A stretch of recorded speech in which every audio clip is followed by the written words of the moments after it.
Hello, Home Slices. It's Keyara with Home Slice Adulting coming to you with a live review of Love and Hip Hop Miami, season number 1, episode 7, which is titled I Am Done. I'm coming to you in really like slumber party fashion. I don't know why I've been just super tired lately, and I'm just kind of over things right now. I have a lot of stuff to do today, so I didn't really have time to get in front of the camera and do all the editing and uploading. So I figured I'd just do a live video today. So really quickly, before we get into the review, for those of you who are interested in reading more this year, I've started a book club, and for the month of February, which is Black History Month, we are reading Invisible Man by Ralph Ellison. It is a very popular and powerful book, and you can find it in your local library. So you actually don't have to purchase it as long as you have a library card. So we're reading that this month, and at the end of the month, I will come to you all with a review of the book. So moving on, let's get started with this particular episode. We're going to start off with talking about Amara Negra. So y'all, mother and daughter, Amara Negra, and I think she called her Mama Anna, are at a strip club together, which I find very, very odd. I feel like they are about as odd as Chinese puppy and Chinese kitty being all weird together, and it's weird. It's just weird. I don't know anybody else who goes to the strip club with their mom, but they have an odd relationship. I'm just saying. But moving on, they're clearly a little bit wasted and are getting very emotional outside of the strip club. And I feel like them being emotional outside the strip club is actually ruining the tender moment of them actually having a conversation about Amara La Negra not wanting her mom to get another job because her mom is saying she feels like she should do more to help Amara, and Amara's like, well, I am out here pretending to be something that I'm not, and I have and I, am pretending to have, things that I don't really have and things along those lines. So she feels like she's kind of being fake or whatever. And she essentially just tells her mom, hey, don't worry about trying to get another job. I don't want you to have to do that. So, moving on from there, we see that Amara is choosing to refocus on her music, it's episode number 7 this time. And is it 7? Episode 7. And we're just now seeing her getting back to her music, and that being the main focus of her, character on this show. So, good on Amara for refocusing and getting out of the drama with the other girls. Now, Young Hollywood is trying to make it amends and is extending an olive branch by having Amara La Negra make an appearance on a popular radio station show or whatever.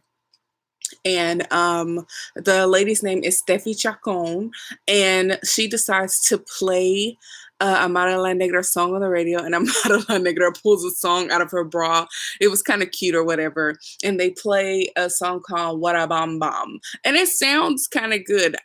Most of the song was in English, it kind of sounded like, so I have to go and listen to it. But I feel like out of everybody on this show, Mara La Negra is the only person whose music that I'm like mildly interested in listening to, because she all the other girls, we'll talk about them a little bit later, their music is like only borderline, like I'm not really interested in hearing what they have to talk about per se.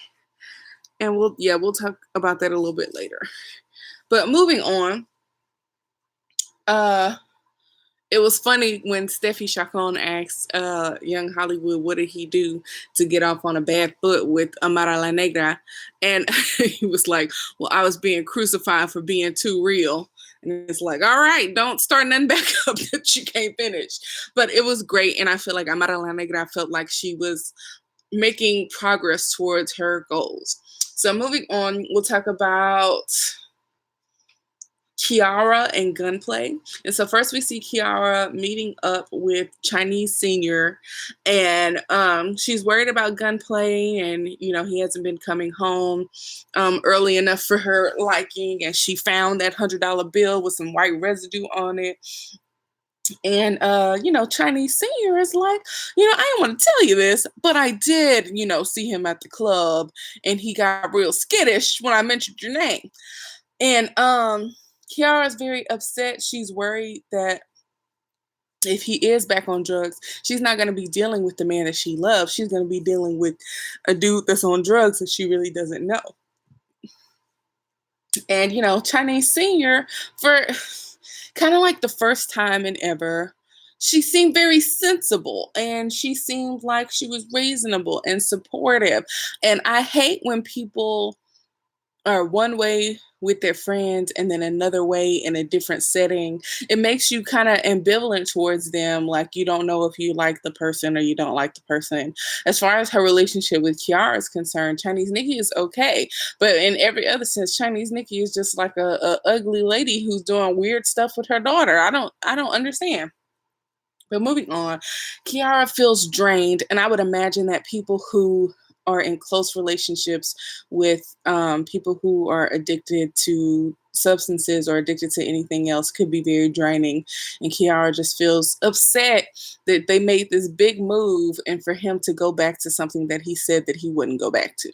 Now, moving on. Yeah, I'm trying to get this lighting. Nope, that's not it. Trying to get this lighting right. So that's better, so you guys can see me a little bit better. So moving on, we see Gunplay at a video shoot for a song whose title didn't make sense to me. It was like Stole Steal something. I don't know, I didn't get it. But Gunplay, again, is one of the only people on this show that kind of has talent. The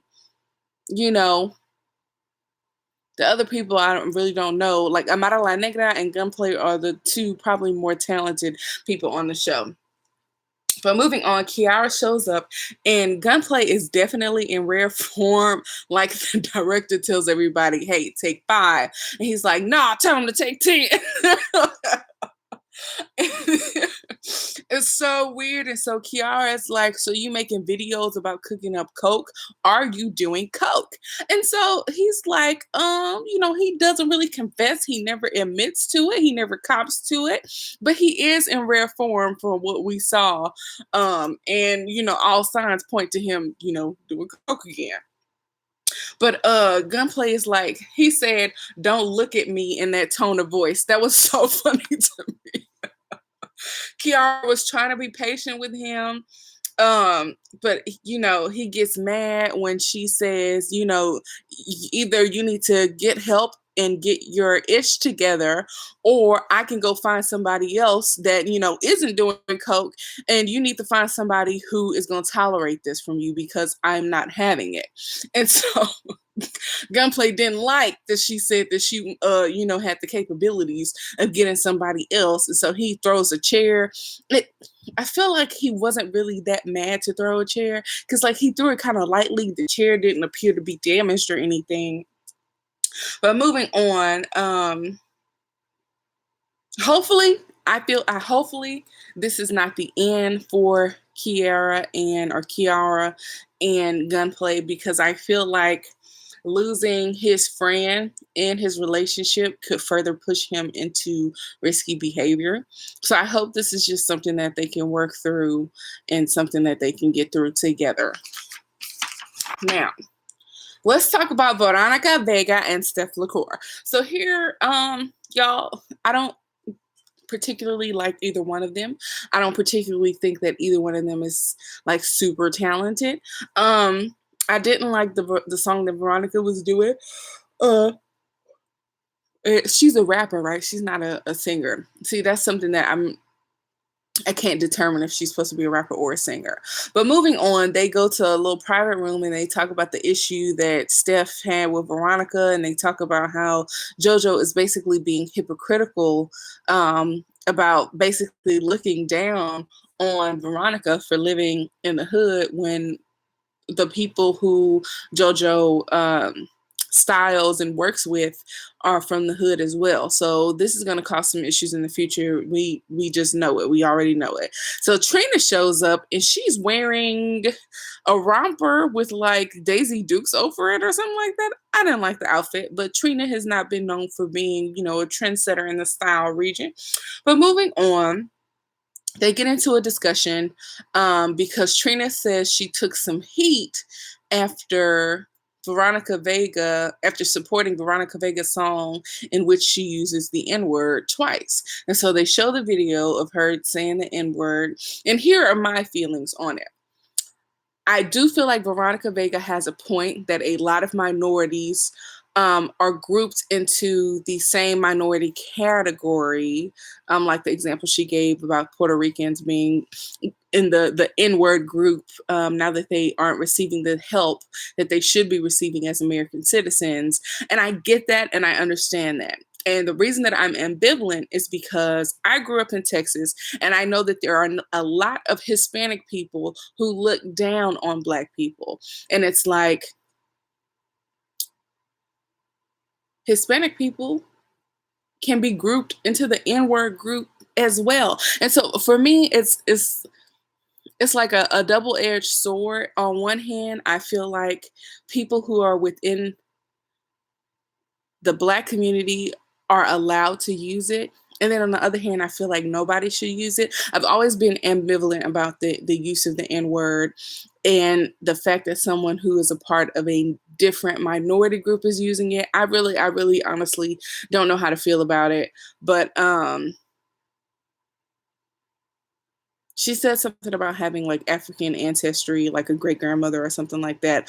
I don't like Veronica Vega at all, but I kind of see her point, and then I kind of feel the opposite. I just really don't know how to feel about that situation. I feel like if you're one of those Hispanic people who feels like you're superior to a Black person because you can pass for white, or because you feel like Black people are a certain type of people, you don't get to use the N-word because you're using it in the same way that a condescending white person would use it back in the 1800s.